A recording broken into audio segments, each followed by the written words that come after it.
Hello, my name is Kelsey Zuniga, and today I'll be presenting the article titled Supplements for Consideration in Football by James P. Morton.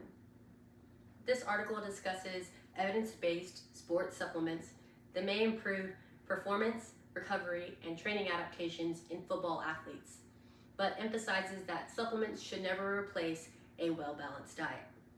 Instead, supplements should be used to support athletes' nutritional plan and performance goals.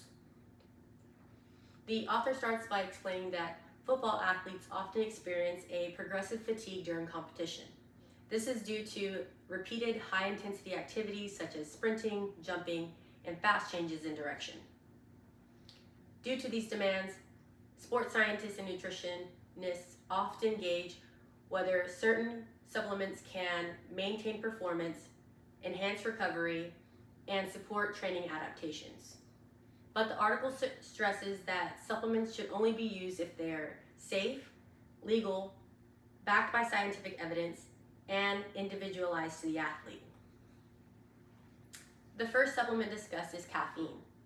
Caffeine works primarily by stimulating the central nervous system and blocking adenosine receptors, which increases alertness, motivation, and motor drive. Research suggests that caffeine can improve repeated sprint ability, agility, and technical skills such as passing accuracy in intermittent exercises such as football. The article suggests a dose of 2 to 6 milligrams per kilogram of body mass taken about 45 to 60 minutes before competition. However, athletes should first experiment with caffeine during training to determine their tolerances, since high doses of caffeine can have negative side effects such as increased heart rate, irritability, and sleep disruptions. The next supplement discussed is creatine, which is known for improving strength and power performances. Creatine increases the availability of phosphocreatine in the skeletal muscle, which helps regenerate ATP during short bursts of high-intensity activities.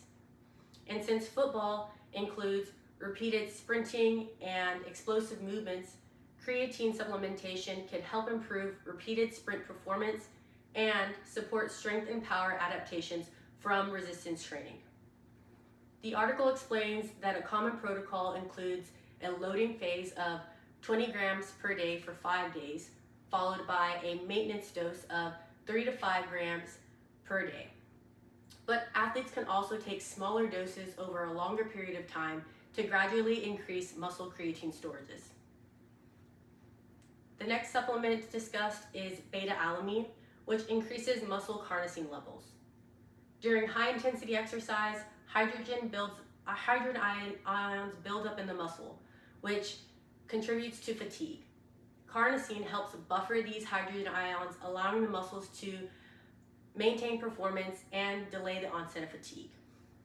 Because football includes repeated high-intensity efforts, increasing muscle carnosine may help sustain performances during these activities. The article states that supplementation typically ranges between 1.6 and 6.4 grams per day over several weeks to increase muscle carnosine concentrations. The article also explores dietary nitrate supplementation, which is commonly consumed through beetroot juice. Nitrates can increase nitric oxide availability in the body, which can improve blood flow, muscle efficiency, and oxygen utilization during exercise.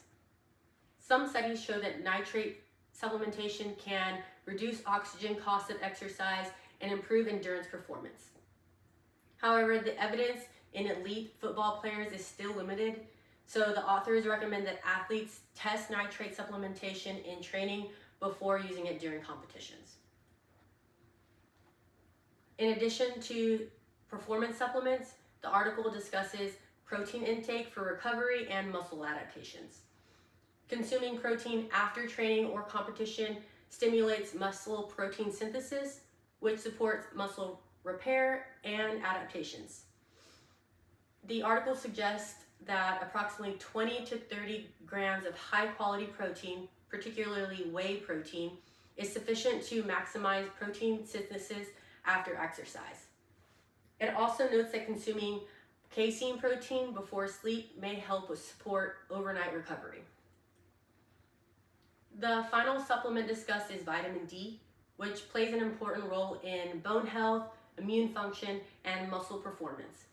Many athletes experience a vitamin D deficiency during the winter months when sun exposure is limited. Because of this, vitamin D supplementations may be recommended to maintain adequate levels and support overall health and performance. However, the article emphasizes that vitamin D supplementation should ideally be guided by blood testing and individualized recommendations. In terms of practical application, this article highlights the importance of developing individualized supplementation strategies for athletes. Sport nutritionists should ensure that athletes have a strong nutritional foundation that includes sufficient calories, proteins, carbs, and micronutrients. Once those are met, supplements can be used to strategically support specific goals such as improving repeated sprintability, enhancing recovery, or supporting training adaptations. Another key practical point is that supplements should be treated or tested during training rather than introduced during competition. This allows the athletes to monitor potential side effects and determine whether the supplement actually improves their performance. Professionals must ensure that supplements are safe, legal, and free from banned substances, particularly when working with competitive athletes. One thing that I learned from this article is how important it is to approach supplementation with an evidence-based mindset.